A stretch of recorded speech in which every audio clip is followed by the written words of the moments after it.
નમસ્કાર મિત્રો, અમારી યુટ્યુબ ચેનલમાં તમારું સ્વાગત છે। તો મિત્રો, તમે પણ જો સરકારી ભરતી અથવા તો કોઈ પણ યોજનાની અપડેટ્સ મેળવવા માંગતા હોય તો આ ચેનલને તમે સબસ્ક્રાઇબ કરી બેલ આઇકન પ્રેસ કરી નોટિફિકેશન ઓન કરી દેજો।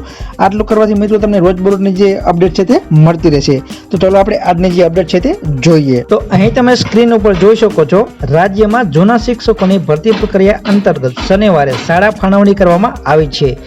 જે શિક્ષકોને ભરતીના ઓર્ડર ઇસ્યુ કરવામાં આવ્યા છે તેમને 9 માર્ચના રોજ નિમણૂક હુકમ અને ભલામણપત્ર આપવામાં આવશે।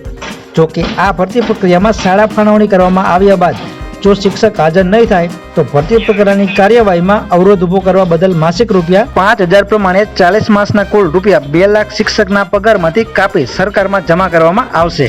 તેમજ જૂના શિક્ષકોની 4,000 જેટલી જગ્યાઓ માટે 4,532 જેટલી અરજીઓ છે તે મળી હતી।